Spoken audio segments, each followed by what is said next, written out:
on the day when Jessica Ennis secured gold in the heptathlon, we've spoken to a man who used to excel in even more events, Daley Thompson, seen the current golden boy of British cycling, Bradley Wiggins, and caught up with a band who have many a golden disc to their name, Saint Etienne. Break Richard Arnold and double gold winning decathlete Daley Thompson. The legend himself, don't forget the 4 world records as well. Daley Thompson, everybody. Is there a part of you that thinks back to yesteryear that you'd love to be still out there? Oh yeah, I mean I'm a little envious too. I'm not jealous, I'm a little envious I think, because I never got the opportunity to compete in front of a British crowd.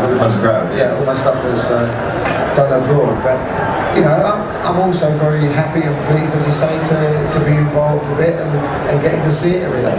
Joyous as we are obviously to come out and meet the lovely people this afternoon, we have to pull ourselves away from Jessica Ennis, who's about to go on and do the javelin. I'm sure it's going to be on screen somewhere at the BT House. I guess Jessica, I mean, given the phenomenon she's already made, you know, with a tackle, she's the one who must relate to most.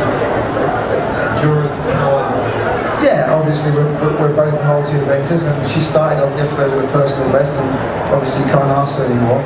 She then had, in the shot put and high jump, I would say average events, but fortunately her opponents weren't able to take advantage of that, and then she finished the day very strongly with another personal best in the 200. Can we put ourselves in her position then? I mean, you obviously having been there, front row and centre for Queen and Country and won gold twice, and unfortunately it's the 4 world records. I'll keep shoehorning that in, because we're enormously proud to have you here today. How is some of that feeling now? How do you pace yourself? Well, I think she's got to be very happy, because as I say, her opponents weren't able to take advantage of her, and she's just jumped this morning, and she jumped 6:48, which for her is a very good jump, because her long jump tends to be a little bit inconsistent, but she was fantastic today. And now just the javelin and the 800. 800 is good for her.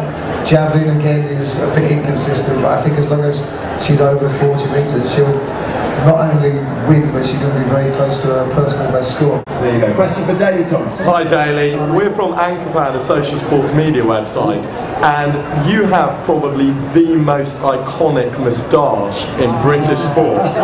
So what I was wondering is, what is the secret of your facial hair? Manure. I'll have to try that. Shine, yeah. Don't try it at home, kids, but yeah, healthy conditioning, I would have. Healthy conditioning. Yeah, being tidy, don't you? A little trim every few weeks. We last met on a spoof for Sports Relief, wasn't it? And it was filmed, it was a spoof of Life on Mars, and we had to pretend it was 1984, which is, in my head, it is always 1984. And they had to put you in a syrup, one of your old weaves, didn't they? No, sir. They just dyed your hair, did they? They just dyed my hair. I can't believe you said that. It's a couple of years ago. I'm going to introduce you now to a man who's got an OBE. He's the only ever British winner of the Tour de France. Oh yes, I've got gold for you. He's won 4 Olympic golds, 1 silver and 2 bronze, making him our greatest ever Olympian. But more important than all that, ladies and gentlemen, boys and girls, he's got 2 sideburns of gold. Ladies and gentlemen, would you please welcome Bradley Wiggins!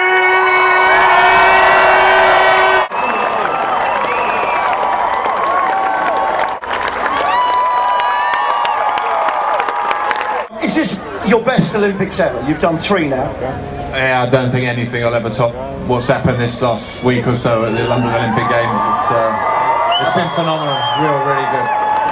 And it's been a hell of a summer. You got the Tour de France there, an amazing triumph, and then you followed that with the Olympics. Did it sort of kind of increase the pressure, the fact you'd already had that Tour de France win, then you had to have the Olympics? I wonder how you got yourself ready for more competition. Well, I don't think it would have been the same, because obviously, the Tour de France was fantastic, and then we came home, and then if I hadn't won the time trial, it could only be sort of ending it on a disappointment, and it's sort of all a bit late to celebrate the Tour de France. So then to win the time trial and have that as well, and it was just fantastic. Made the last 6 weeks really.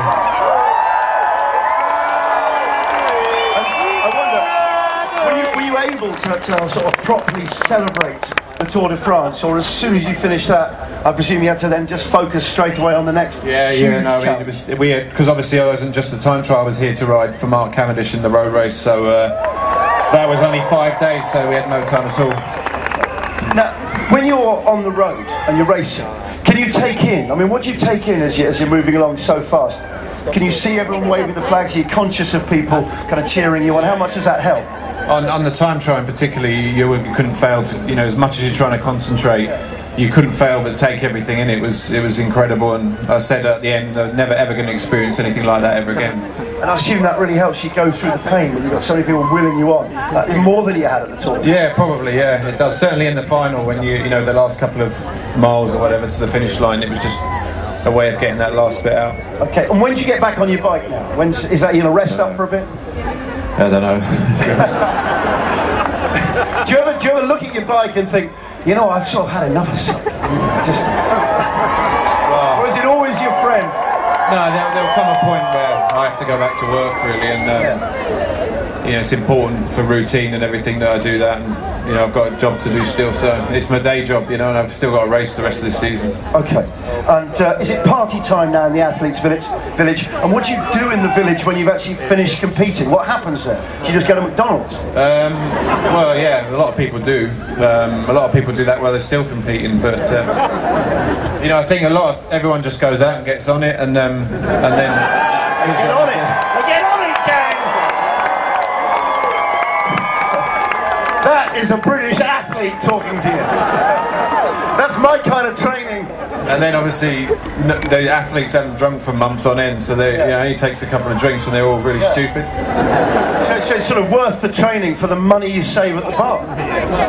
You really are a cheap night out. Well, you don't ever have to buy a drink again. Well, you won't. Isn't that right, ladies and gentlemen? You'll never have to buy a drink again. Not in this country. Not in this country. Okay. Today's been all about big names on the track, but here we're with a name very famous for their big tracks. It's Saint Etienne.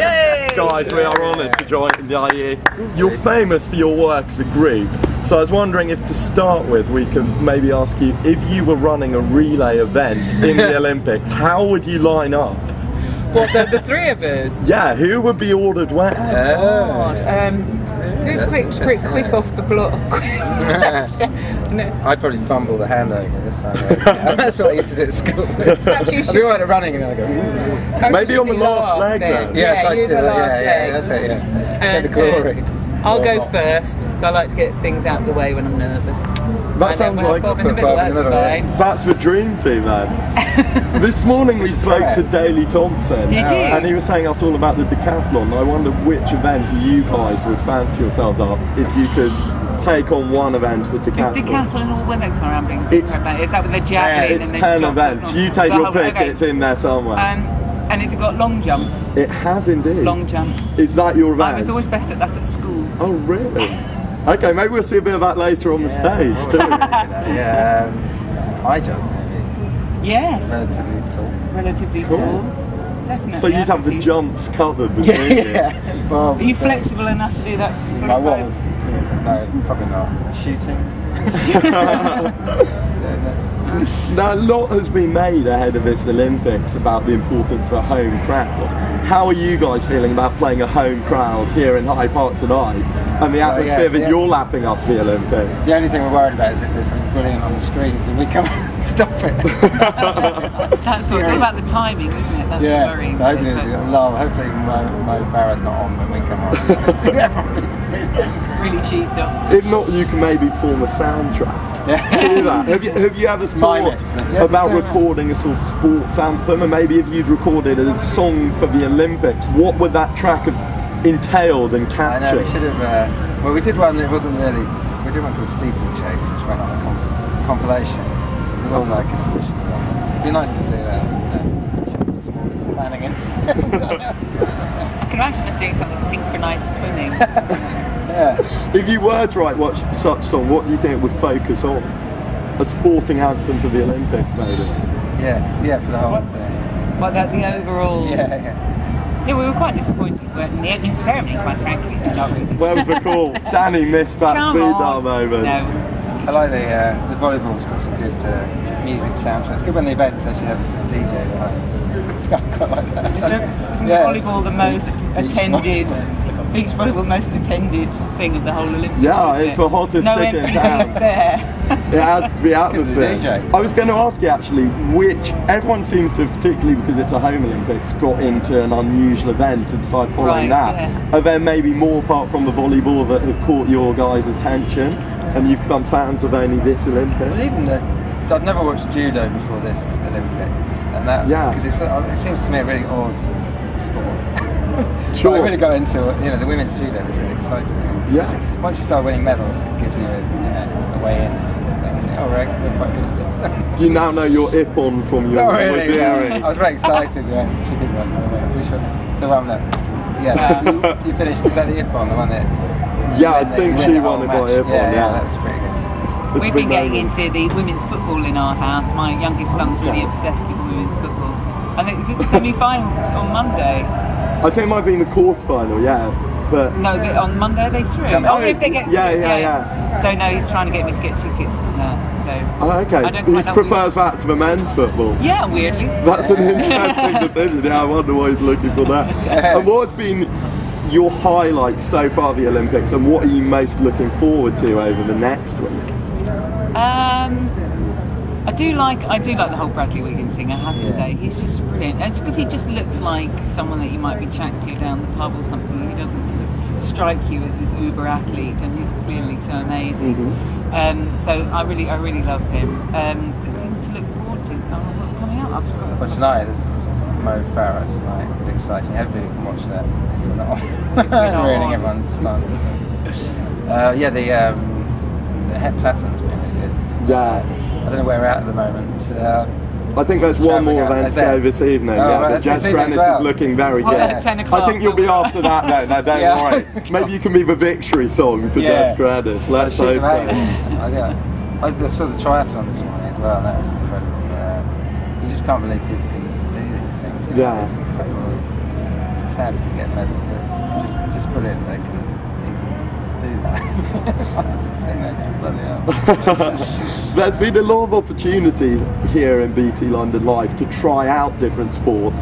If you guys were just to roam out there, which sports do you think you'd like to have a go at if they were on offer? Archery. Yes. Quite fancy a bit of archery or shooting, something like that. Well, you don't get too worn out. Yeah, that's I used to shoot an air rifle in the garden, the cans on the wall and the bullseye that my dad put up at the end of the garden, and I was always quite handy with the gun. I've enjoyed basketball. Quite disturbing. First time I've enjoyed watching basketball as well. I think they film it really well, and you can get into it more. So maybe you'd be shooting those things. It's got the height, you see, back to the height. I can see it, it's just useful for everything. Now, your name actually translates into English as St. Stephen, who is, of course, famous for his martyrdom. I wondered if you guys were to select a cause you were willing to martyr yourselves for, what would it be?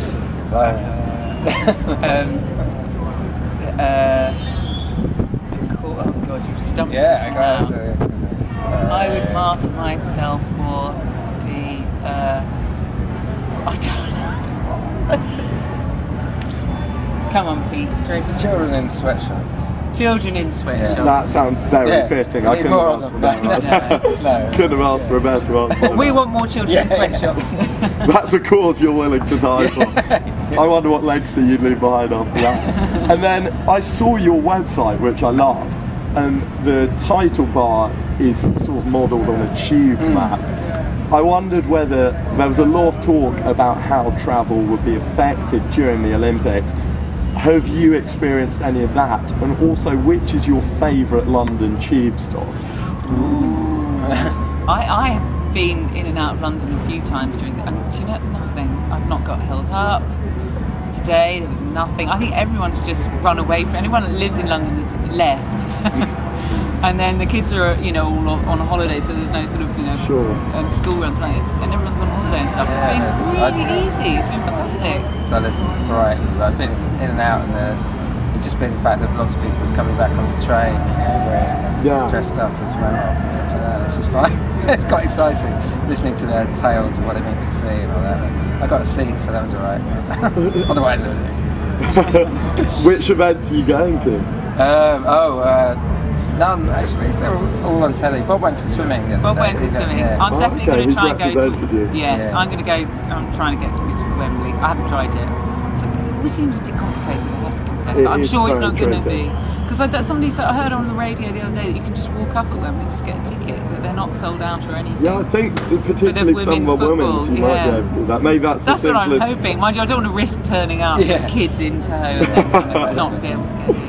And finally, just in case tonight it did end up that there was an epic Olympic moment going on the screen while you're playing, which I hope won't be the case, which do you think would be your ultimate song if you were to cover something to play to that kind of moment? Oh God, something to cover for that moment. I don't know. It's good to see that thought process going on. That sounds really good. Or I can think of a really bad song. The obvious ones. Yeah. Glad it's all over as well.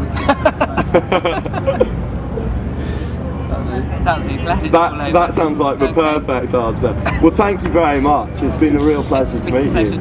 Thank you so much, and good luck tonight. I hope it goes down well. Thanks. Yeah.